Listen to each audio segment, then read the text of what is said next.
And now, it's time for another Dice Tower review with Tom Vasel.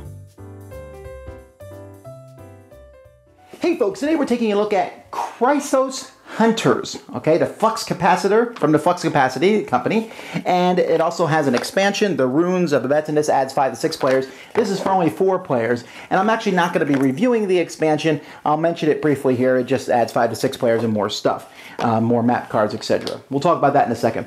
But let's take a look at how this game plays. It's a game in which you have characters running around this temple or whatever it is, trying to get treasures as quickly as you can. Has lots of special abilities. When I saw it, colored dice and things, I was very excited about it. Was that excitement misplaced, or was I right? Let's see.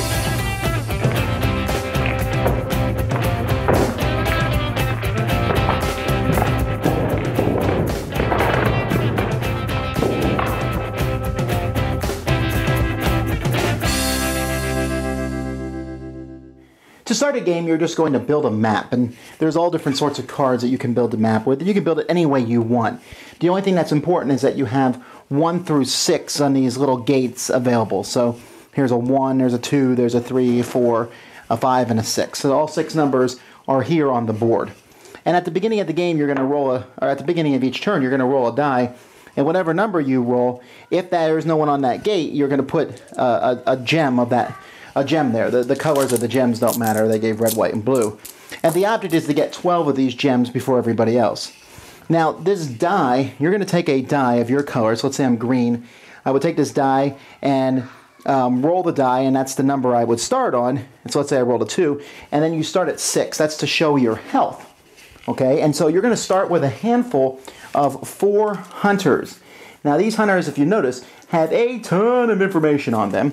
But what you're going to do is you're going to start here, and you're going to start that hunter has 0 treasures. So this is a way to keep track of how many treasures your hero has. And then once you go past 6, you can flip the card and go over so you can get to 12. All right, that's basically it. Now, to get these treasures, to go around and pick them up, you're going to be taking actions on your turn. When it's your turn, you'll roll the die and see, so let's say it's my turn. I rolled a 6 again. Great. So I would find any unopened 6, put treasures on them. Then I would have 6 energy to spend. Now I can move. Moving around the board costs 1 energy for each square. You can even move diagonally unless there's a pillar in the way. So I can't move diagonally from here to here, and I can't move diagonally onto the stairs. You have to move onto the stairs from the sideways and then move like that. And you can't move through these black walls also. Then you can also spend actions. Now, I rolled a 6.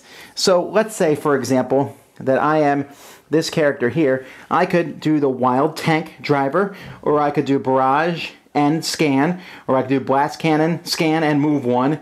So there's different things. So what do all these different symbols mean? Well, there's a whole pile of them. Trample here means I move 6, and I can run people over, and I'll do 2 damage to each person that I do that to.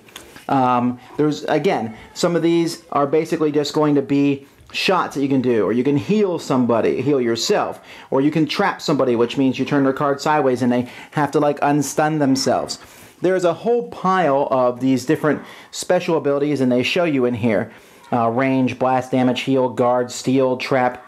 You can steal treasures from somebody else here. You can hit someone, you can have it burst, which hits people next to you, and this shows basically a range, a firing guide. And this is just going to keep going. Now, if your hunter dies, you get to bring in a new hunter, roll a die, and if you're down to 1, you can pull your hunter off, and instead of losing, when your hunter dies, you're going to lose 2 treasure.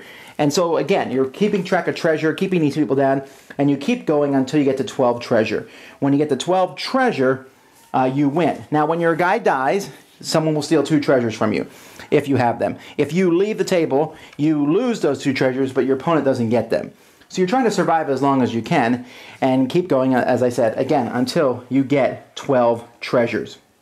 Oh, garbage! Wow. Okay, folks, it's very rarely that I have such a negative reaction to a game like this one, but wow. There's one mechanism in this game that if I think this was even on my top 10 most annoying mechanisms in a game. But to say that the number of actions you have is to roll of a die? Are you kidding me? That's so dumb. I mean, come on. I roll a 6. I get 6 actions. You roll 1. What are you going to do? Who thought that was a good idea? That's the biggest problem with the game right there. Really is. You roll 6, a 5, and then a 6 again. I roll 1, 2, and 1. You are winning. You say, Vasel, the rules will balance out over the course of the game. Maybe, but if one person gets a jump like that, or that's not very fun to roll low numbers and have that few actions. Ooh, I roll a 1, so I can move 1 or use my 1 action.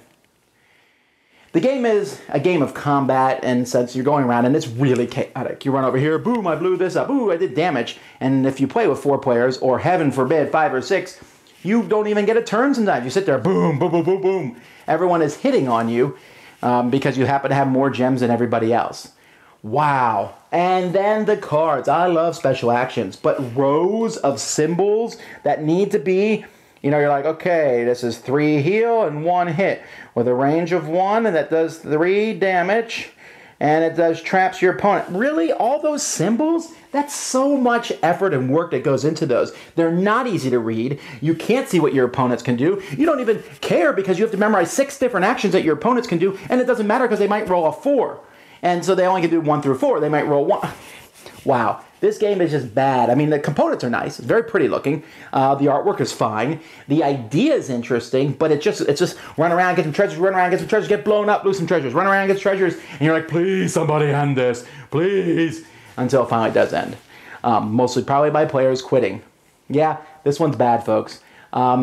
Like I said, it looks good, the idea is good. I don't even mind the fact that they have different special abilities that they can operate, but to say that your actions are based on whatever the die rolls and then have those actions basically just hit people to make them lose treasures and you get treasures, this is a take that mechanism where you just run around punching people for no reason, and I guess maybe it's supposed to be funny, like ha ha ha, but it doesn't come out that way. It just comes out as a yawn fest. I beat you, now you beat me, and that die roll controls what happens on a turn. Just pretty bad. I do not recommend this one at all. Sorry. Dice Tower Judgment, pretty terrible. Thanks so much for watching the Dice Tower videos. Find more great videos and reviews, as well as our top-rated audio podcast at Dicetower.com. You can also find other great shows at Dicetowernetwork.com. I'm Eric Summerer, and you've been watching The Dice Tower. The Dice Tower is sponsored by Cool Stuff Inc., where you can find great games for great prices. Cool stuff in stock. Check them out at CoolStuffInc.com. Shut the door!